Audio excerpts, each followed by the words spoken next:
Fantasy action సినిమాలను చిన్నపిల్లలతో సహా పెద్దవాళ్ళు కూడా ఇష్టంగా చూస్తారు. ఇందులో ఉండే విజువల్స్ మూవీ లవర్స్ను మరో లోకంలోకి తీసుకెళ్తాయి. ఇప్పుడు మనం చెప్పుకోబోయే మూవీలో దేవతలు టైటన్స్ మధ్య యుద్ధాలు జరుగుతుంటాయి. ఒకరి మీద ఒకరు ఆధిపత్యాన్ని చూపించుకుంటూ ఉంటారు. ఈ ఫ్యాంటసీ మూవీ చివరి వరకు చూపు తిప్పకుండా చేస్తుంది. ఈ మూవీ పేరేమిటి, ఎందులో స్ట్రీమింగ్ అవుతుంది అనే వివరాలకి వెళ్లే ముందు మన ఛానల్ని వెంటనే వెళ్ళి సబ్స్క్రైబ్ చేసుకోండి. ఈ మూవీ అనేది గ్రీకు పురాణాల నుండి ప్రేరణ పొందింది. దీని స్టోరీ పెర్సియస్ అనే ఒక హీరో చుట్టూ తిరుగుతుంది. ఇతనే ఈ స్టోరీని ఒక మలుపు తిప్పుతాడు. ఈ fantasy action movie OTT platform Amazon prime వీడియోలో స్ట్రీమింగ్ అవుతుంది. పెర్సియస్ తన తండ్రి జేయస్ నుండి చాలా శక్తులు పొందుతాడు. క్లాష్ ఆఫ్ ద టైటన్స్ సంఘటనల తర్వాత పెర్సియస్ ఒక సాధారణ జీవితాన్ని గడపాలని కోరుకుంటాడు.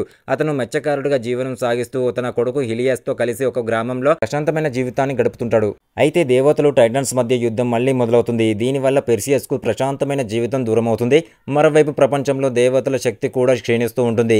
ఎందుకంటే మానవులు వారిని ఆరాధించడం మానుకుంటూ ఉంటారు. ఈ బలహీనతను ఉపయోగించుకుని టైటాన్స్ లీడర్ క్రోనోస్ తన బందీఖాన నుండి విడుదల కావడానికి ప్రయత్నిస్తాడు. క్రోనోస్ ను బంధించి ఉంచిన గోడలు కూడా బలహీనమవుతుంటాయి. అతడు బందీ ఉండటానికి హెరెస్ ఎరిన్ పన్నిన కుట్రే కారణం. హెడిస్ జియాస్ కు ద్రోహం చేసి క్రోనోస్ కు సహాయం చేస్తాడు. ఈ క్రమంలో జియాస్ బందీ అవుతాడు. పెర్సియస్ తన తండ్రి జియాస్ ను రక్షించడానికి క్రోనోస్ ను ఆపడానికి ఒక సాహస యాత్రను ప్రారంభిస్తాడు. అయితే ఈ ప్రయాణంలో ఆండ్రోమేడా అనే యోధురాలు ఎదురవుతుంది. వారు కలిసి టాటారస్ అనే అండర్ వరల్డ్ కు వెళ్తారు. అక్కడ వారు భయంకరమైన రాక్షసులు టైటాన్స్ తో పోరాడాల్సి వస్తుంది. చివరకు పెర్సియస్ తన శక్తులను సమీకరించి ఒక శక్తివంతమైన ఆయుధాన్ని సృష్టిస్తాడు. ఈ ఆయుధంతో అతను క్రోనోస్ ను ఓడించి జియాస్ ను రక్షిస్తాడు. ప్రపంచాన్ని వినాశనం నుండి కాపాడుతాడు. అయితే ఈ యుద్ధంలో జియాస్ మరణిస్తాడు. కానీ అతను పెర్సియస్ కు తన వారసత్వాన్ని ఇస్తూ ధైర్యంగా జీవించమని చెబుతాడు. చివరికి పెర్సియస్ తన ప్రశాంతమైన గ్రామీణ జీవితాన్ని గడుపుతాడా లేక రాజ్యపాలన చేస్తాడా అనే విషయాలు తెలుసుకోవాలనుకుంటే ఈ మూవీని చూడాల్సిందే.